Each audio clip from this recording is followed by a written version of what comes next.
Donc me voilà avec mon bébé debout, avec mon bébé dans les bras qui vient juste de naître, avec le cordon ombilical que j'ai réussi à mettre au monde toute seule. Et quelque chose de très fort qui m'est venu, je sais pas d'où, mais un sentiment de puissance, d'espèce d'énergie féminine, de la terre, du ciel, de je sais pas quoi, mais je rayonnais de bonheur et je me disais waouh, je suis puissante, j'arrive à mettre des bébés au monde toute seule sans problème.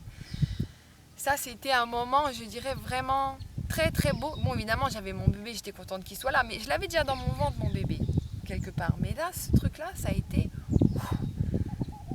très revigorant, ça faisait beaucoup de bien. Et donc me voilà avec mon compagnon, mon bébé debout, le cordon ombilical, j'étais debout dans le bac de douche. Et je sors, je marche avec mon bébé dans les bras et je vais sur un tas de draps, vieux draps que j'avais préparés justement pour l'accouchement en disant que je ne savais pas trop. Dans le bac de douche, dans le fond du bac de douche, il y avait, on voyait la poche des os, de l'eau. Bon, mais c'était du coup facile à nettoyer dans le bac de douche. Et alors là, je vais avec mon bébé sur les draps que j'avais préparés. Et je m'accroupis dessus. Alors je m'accroupis comme ça sur le bac de douche, sur les draps avec mon bébé. Je le fais téter, je l'emballe dans des grandes serviettes. Il y avait toujours le cordon ombilical qui était lié. Et puis petit à petit, le cordon ombilical, il commence à battre de plus en plus faiblement jusqu'à ce qu'il devienne tout plat.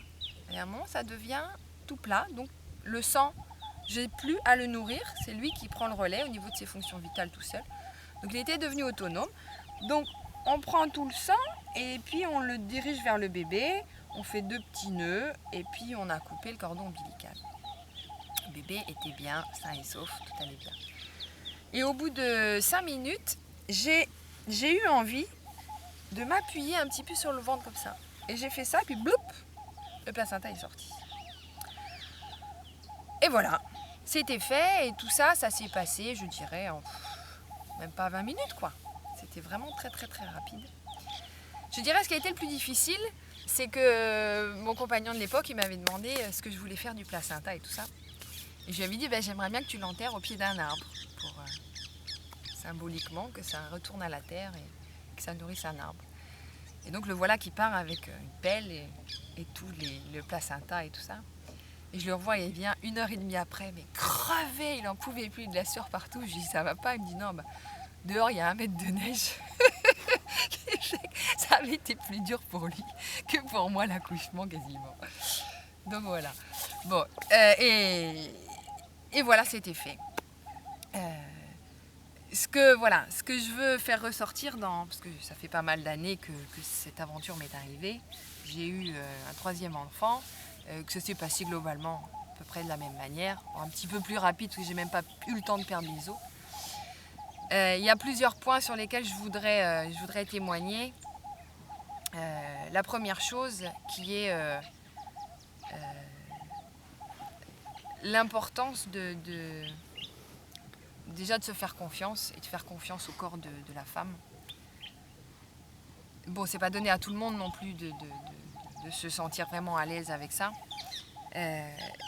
Une deuxième chose qui me paraît important, c'est le fait de se caresser le clitoris a vraiment, moi dans ce cas-là, été déclencheur de quelque chose de complètement différent de l'accouchement que j'avais eu avant aussi. Il y a vraiment une notion de douleur qui n'existe pas. Je me demande si le clitoris n'a pas un rôle, parce que j'avais déjà vu plusieurs fois dans des émissions des femmes gorilles, ou je sais pas, des guenons, que je voyais en prison au moment de... Enfin en prison, dans des cages, au moment de donner jour à leur bébé, qui n'arrêtaient pas de se caresser. Et après, je me suis dit, tiens, c'est peut-être pour ça. Et je sais pas, les chiennes, des choses comme ça, qui n'arrêtent pas de se lécher. Au début, je me dis, c'est peut-être parce qu'ils sont propres, pour envie que ce soit propre. Mais après avoir vécu ça, je me dis peut-être qu'elles aussi, elles ont un petit bouton magique qui pourrait avoir un rôle dans l'accouchement. Alors évidemment, quand tu es sur une table de travail, les jambes écartées, avec 5 médecins devant toi, t'as pas envie non plus forcément de te masturber face à tout le monde. Donc là, je reconnais qu'il faut un peu d'intimité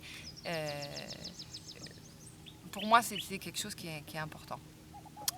Une deuxième notion dans cet accouchement qui me paraît important à souligner, c'est le fait de pousser ou pas pousser. On voit dans tous les films, allez-y, poussez! Et tout le monde qui devient rouge et ça fait mal et ça crie et tout ça. Et là, dans mes 2 autres accouchements, en fait, j'ai rien eu à faire. C'est le corps qui fait tout seul. Et en fait, si tu pousses, tu vas avoir tendance à fermer ton périnée. Donc à faire un peu l'inverse. Alors que si tu fais rien, juste tu te détends et tu relâches, et bien naturellement, la porte, en fait tu fermes pas les portes, la porte elle est grande ouverte et puis c'est quelqu'un qui te pousse ton bébé dehors. Alors bon, je suis pas sage-femme, je suis pas obstétricienne, mais je l'ai vécu et je sais que c'est vrai. Quand j'ai essayé de pousser, ça me faisait super mal. Voilà, ça c'est quelque chose, je sais pas s'il faut pousser ou pas pousser. Voilà. Et la dernière chose, c'est quoi? C'est le fait, voilà, oui, c'est la notion de... il ne faut pas laisser les peurs manger le cerveau. Il faut vraiment arriver à se détendre et à se mettre dans des conditions où ça va bien se passer. Et je suis à l'écoute de mon corps, il faut vraiment que j'arrive à me détendre. Je dirais c'est les 3 choses qui, dans ce que j'ai vécu dans l'accouchement, étaient importants à avoir et à faire. Voilà. Alors j'espère que voilà, ce témoignage, je ne dis pas que tout le monde peut, chaque accouchement est différent, et chaque femme est différente, et chaque naissance est différente. Autant il peut y avoir voilà, les trucs hyper médicalisés qui restent bien, qui restent valables, mais il existe aussi une autre manière d'avoir un enfant, et il y a pas mal de femmes qui choisissent cette voie-là, et moi j'avais jamais entendu parler avant que ça m'arrive, que ça puisse être par ce biais-là. Donc voilà, je voulais témoigner, expliquer à des femmes qu'il y a l'hypermédicalisé, mais il y a aussi, on a encore ce pouvoir et cette puissance de procréer tout seul, quoi. Voilà.